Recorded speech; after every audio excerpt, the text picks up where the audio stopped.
Kick-ass facts! Pew, pew, pew, pew! I know I said the last episode was probably going to be the last episode on things people originally resisted, but I found more shit, so here we are. When shopping carts were first introduced in 1937, men initially resisted them. Many saw carts as an affront to their strength, thinking that using one would make them look weak or incapable of carrying their own groceries. Women were hesitant too, but for different reasons. They were already accustomed to carrying baskets and didn't see the need for change. The owner of the store in which they were first introduced, the Humpty Dumpty grocery chain in Oklahoma, hired models to walk around the store using grocery carts to normalize them. That's when they finally caught on. In the 1950s and 60s, many drivers, especially men, refused to wear seatbelts because they thought it implied they were bad drivers or cowardly. Some even saw it as an attack on their masculinity, thinking only reckless or overly cautious people used them.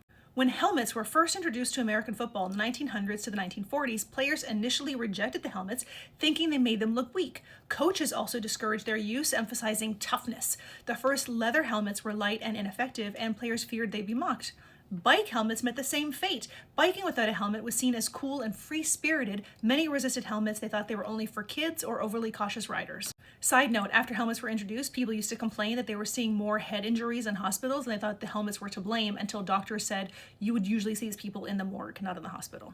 When texting first became popular, many people, especially older generations, dismissed it as a silly fad. They saw it unnecessary when calling was available. Some mocked it as lazy or pointless. Similarly, early smartphones faced resistance from those who thought a touch screen would never replace physical buttons. I'm one of those people who misses physical buttons because I hate fingerprints on my screen. This is why I don't miss working in an office. Have you ever worked with somebody and they come over and they want to show you something on your screen and they fucking touch it?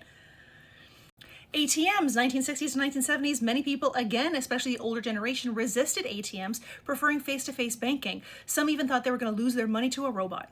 Many housewives resisted early dishwashers, believing they weren't as good as washing by hand. Some felt guilty for taking the easy way out, and they thought it was an unnecessary luxury for wealthy people. Microwave ovens in the 1950s to the 1970s. Some people feared that microwaves were dangerous and they were going to make the food radioactive. Many men resisted them, thinking that real cooking had to involve fire or a stove. Probably a woman too. Earlier than that, when electric stoves came out, chefs and home cooks resisted them, claiming that they were inferior to gas stoves, which provided visible flames for control. When razors became more common, some men resisted shaving, thinking it was vain or unnecessary because a beard symbolized wisdom or masculinity.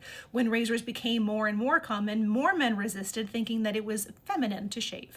Before World War II, men carried pocket watches and considered wristwatches a woman's accessory that was dainty and unnecessary. Soldiers in World War II started wearing watches for convenience, and watchmakers marketed rugged, masculine designs. It wasn't until the mid-20th century that watches became standard for men. In the early 20th century, sunglasses were seen as a frivolous fashion for celebrities. They were unnecessary luxury items, and people thought only actors and eccentrics wore them. Many resisted, believing natural squinting was sufficient. They became a health necessity for UV protection, and then were marketed for practicality, driving, and sports. The same celebrities they mocked helped make them mainstream. In the early 19th and 20th centuries, shorts were associated with children. Adult men considered them inappropriate for public wear because they were childish.